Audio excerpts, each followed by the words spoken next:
It's a real honour to have Professor Avijit Banerjee, who's a world authority on caries research. Avi, I don't know. I guess the place to start first of all is, what's your week like as a professor, head of department, and a researcher? How much is spent teaching? How much is spent doing what? That's a really good question, really opportune. So I've just done my job plan for this year. So if you split the week into 10 sessions, morning, afternoon, 5 days, I have half my time given to the trust, Guys of St Thomas's Hospital Trust, to treat patients, see new patients, and my area of interest is more with cancer patients and the oral rehabilitation of cancer patients, and I work with a really strong, internationally renowned team of clinicians. So that's about 5 sessions of the week. Included in that is also supervising students upstairs on the main student clinics, because I run one of those. I do about a day's worth of teaching, year twos, postgrads, and also giving lectures to other year groups. And then I have a day and a half or 3 sessions of research time allocated. But then there's lunch times, evenings, weekends. Sure. It's continuous, really. And do you travel a lot as well? You must speak at a lot of international. Absolutely. It's got really quite hectic in the last few years, which is great, and it's a real privilege and an honour to be invited to many places around the world. My children are seeing a lot of the world, which is fantastic. They're seeing probably little of me, which is also for them probably fantastic. But ideally, it's really important to get that balance, and so trying to take the family with me when I go on these lecture trips is a real bonus. So we were talking before about, you are definitely the minimally invasive guy in the UK.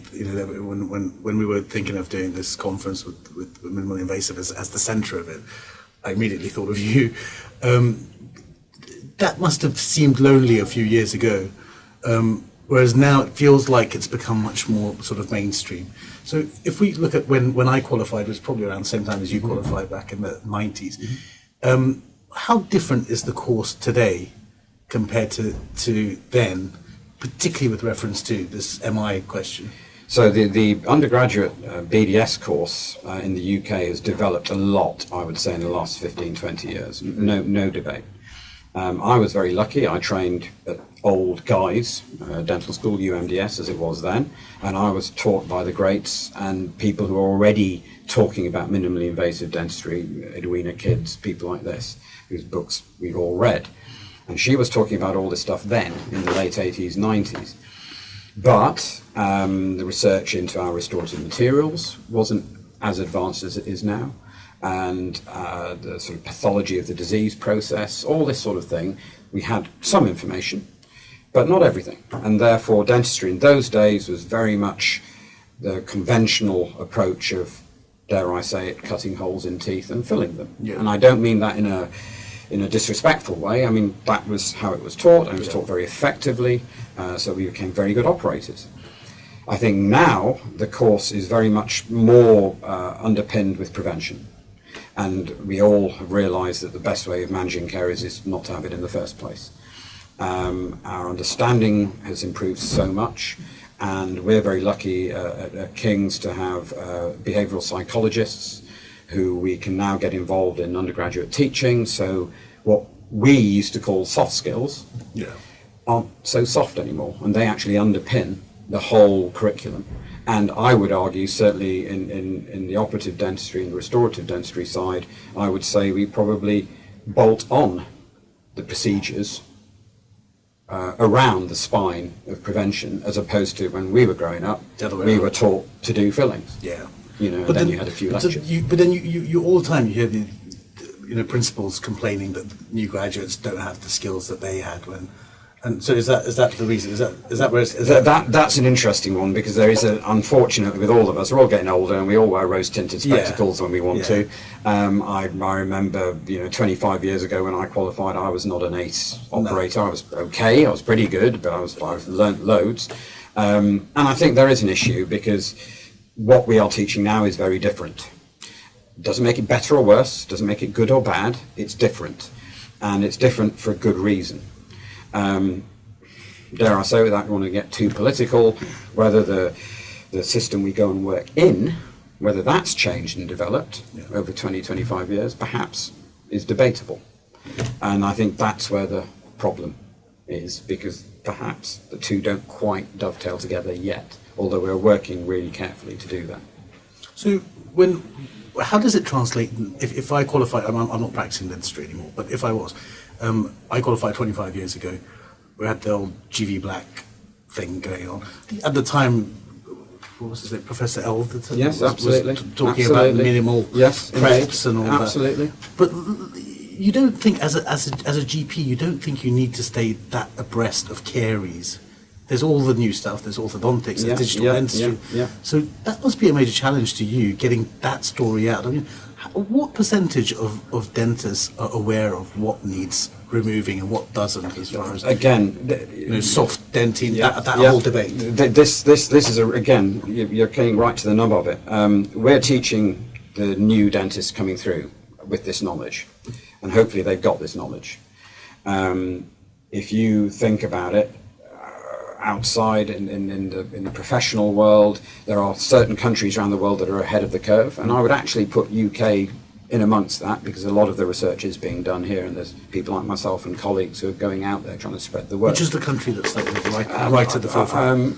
Us, Australia, the Scandinavian countries, actually the South American countries are really picking up on it really quickly, because they realise, unfortunately, many of the systems we work in the sort of traditional approach, is not actually tenable anymore in terms of cost, in terms of running, item and so all this sort of thing. It's not actually, a government is not going to be able to cope with this.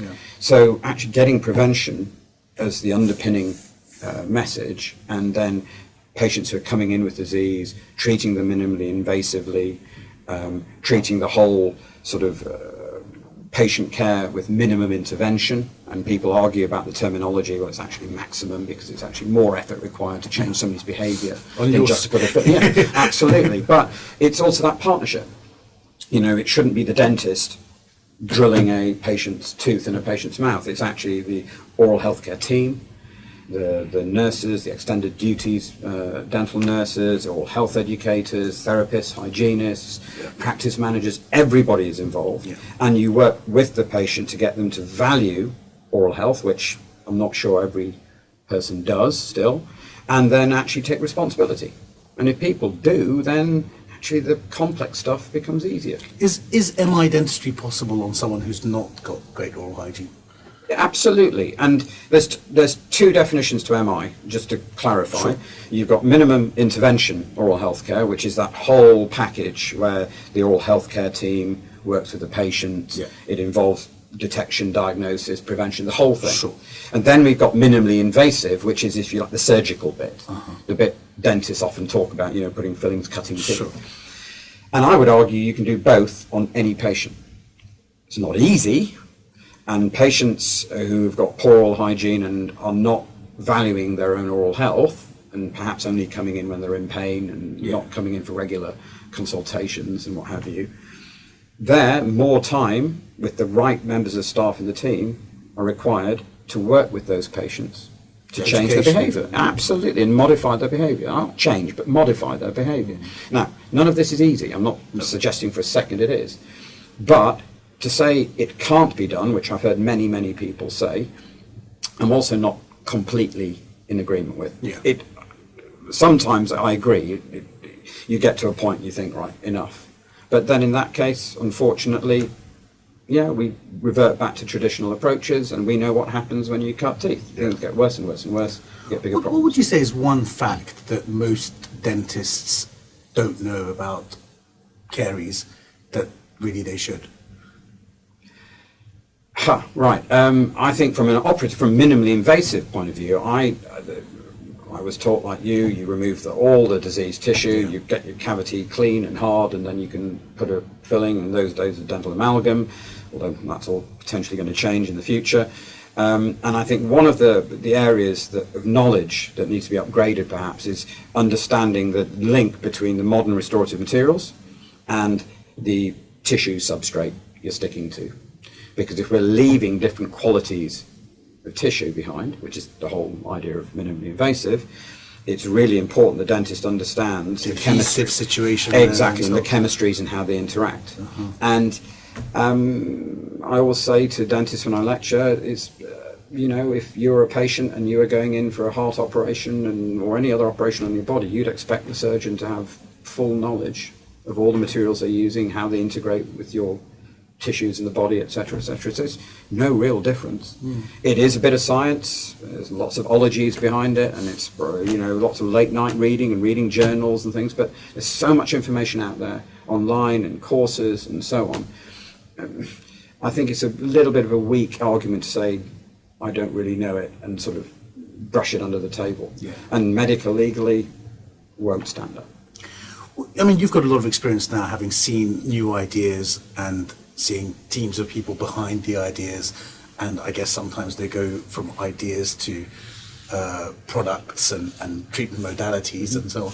What would you say is something that's looking hopeful now that makes you feel like it's something that's going to be something that we're all going to be thinking of as far as a treatment modality, material at the cutting edge? What would be a better? We're getting. There are plenty of amazing materials on the market, and obviously I'm not here to endorse any particular one, but there's some clever chemistries being developed that are helping not only to remineralize tooth structure, but also to infiltrate it, strengthen it.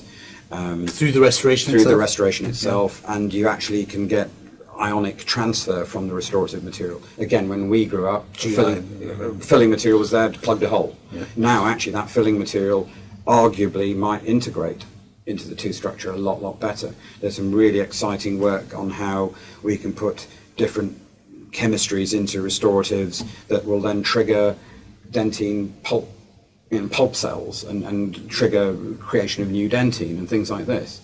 So there's that biology which is really exciting. I think another area, linking back to the minimum intervention aspect, is I see on your wrist you've got a nice smartwatch which is telling you how many steps you're doing and your heart rate and your blood pressure and everything else. Well, I don't think we're too far away from having a sort of intraoral Fitbit, an intraoral sensor. So, if you suddenly knew what was happening to your plaque pH, your saliva, because it came up on your watch or on your phone, okay, I know it sounds a little bit daft when I say it out loud, but think about it. Why not? 5 years ago, how many steps you walked, people would have laughed at, absolutely. And now it changes the way people view their health, and that's the argument. It's not suggesting that with these technologies you're suddenly going to treat people and things, but if it motivates people to change or modify behavior, that's massive. Massive. Absolutely. So the beauty of dentistry is we've got all the really clever science, and we've got some seriously clever science, but I think we can also do it in terms of looking at the behavioral change, and it's how do you flip the right switch in somebody to make them change behavior? Because I genuinely believe everybody has that switch. Whether we can find it all the time is another matter, I completely accept, but the switch is there, and the skill comes in using the right aids to help us do that. You're very, very much known for caries, and there's the Picard's manual. Yeah. How does that feel to be the editor of that? Oh, that's an amazing privilege. I mean, I've written two of the editions with Professor Tim Watson, who's a close colleague and friend of mine and was my PhD supervisor, known him for many years. And when I was asked to sort of take over, when Professor Bernard Smith and Professor Edwina Kidd were sort of easing back on it, what a privilege. I mean, what a privilege. And I hope I can keep, doing the right thing for that book, because Professor Pickard was, again, way ahead of his time. Totally. That for me is a real flagship. So now going forward, now we see King's is doing the distance learning MSc. Yeah. And so, how much of that is online, and how much of it is how many times do they have to turn up? Right. Okay. So yes, you're absolutely right. We have an advanced minimum intervention dentistry master's program, which I set up about 4 or 5 years ago. Again, with a great team of colleagues who really run it for me. So this is at the moment is a 3-year program. It's distance learning, or what we call blended learning. So the vast majority of it is done online with webinars, online tutorials, and two-way interaction with fora, discussion fora and things like this. How many students are in the cohort? Cohort, we can take up to a dozen, maybe more. We usually have about 5 or 6 on the program, so we can give really quite good one-to-one sort of care. In years 1 and 2, people come to London for 5, 6 days, 7 days for a sort of hands-on course, either run in Guy's Tower or at Londeck, which are both King's facilities. And then the rest is done remotely from practice. There are, of course, unfortunately, some written papers and exams, although we are looking at different ways we can assess people, not just with old-fashioned essays. Yeah. And then I think, for me personally, I think one of the most exciting bits is the research project, which normally turns most people off when you say that. But the past graduates from the program have done some amazing research projects because they've become enthused. And the projects are done in practice, in their practice. Sorry, that's what I was and going to they're ask. done in their practice, so it actually benefits them in the way they deliver care to their patients. So it's not just a remote exercise. I always want people on the program to learn how this information can be used for themselves in their own practice-based research is going to give a whole different absolutely angle than absolutely. test tube-based research. Absolutely. And I think we need more of it. There's a huge push now. Yeah. There's a huge push towards PBR, practice-based research. So we are getting a situation where classically, I've worked in a teaching hospital for many years and a major research institution, and we produce lots of really interesting data, both clinically and scientific. Problem is, the patients we see here aren't necessarily the same type of patients we would see outside, and the way it's run is difficult. It's different, sorry, not difficult, different. In a trial, yes, you want everything to be really clear-cut and you can sort of control variables, but in real life it doesn't work that way. So there is a big part to have bigger studies that are done in primary care settings. Yes, you train people, of course you try to control as much as you can, but real life isn't controlled. So you need big sample numbers, lots of data, lots of statistics, but incredibly valuable output. And I think industry who are looking for research, governments, research awarding bodies are all now more and more looking towards the PBR, the practice-based research. So it's as a practitioner, it's another string to your bow. Yeah. It's not all just about churning through UDAs or seeing as many patients as you can. Many, many patients are really interested in doing research projects. And you get the team involved. I always thought, look, dentists who treat thousands of patients all have a few tips and tricks that they talk about, right? And we know they're not scientifically studied tips and tricks, but that there's a wealth of knowledge there that, if it was organised correctly, could actually answer some important questions. I completely agree, and being an editor of a European journal and being on editorial boards of other journals, it's really interesting because, again, it's something we're talking more and more about. I'm, again, privileged to be on the editorial board of Dental Update, and I have been for nearly 10 years with Professor Trevor Burke leading by example. And he has always pushed along with the editorial team. If you look at the back of the Dental Update journal, you have clinical tips. And it's exactly that. It's people writing in really interesting ideas, which we look at, we scrutinise. So I suppose loosely it's peer reviewed, in the sense it's not just somebody just saying what they like.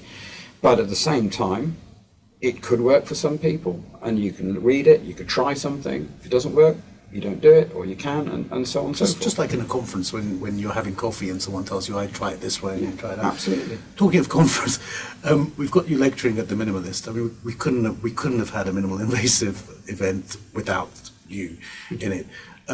What will you be talking about? I know it's a short 40-minute. That's right. You've given us 40 minutes, which is fair, because actually the shorter the lecture, the harder it is to deliver, which is good. But no, I think what I'd like to do is touch upon some of the basic changes that have happened in, say, the last 10, 15 years. Exactly the question you asked earlier, what's different, and really highlight that. But highlight it with clinical cases. Highlight it with perhaps a little bit of business side, a little bit of the medical legal sort of aspects just sprinkled on the top, and a lot of fun, of course, because it's got to be fun. But really, my role when I lecture on these topics is to provoke the audience into thinking about it. Mm-hmm. You said earlier, why should I be interested in caries? What's changed? And unfortunately, many people think that. So I will come in, and what I want to do is get juices flowing. And you don't have to agree with everything. I'd rather, if you did, great. If you don't, great. The fact you're thinking, I'm happy. Brilliant. Well, it's a real honour to have you. Thank you so much for taking the time to do this and to teach on the new list. You're welcome. Thank you very much. Cheers. Thanks, Thank you.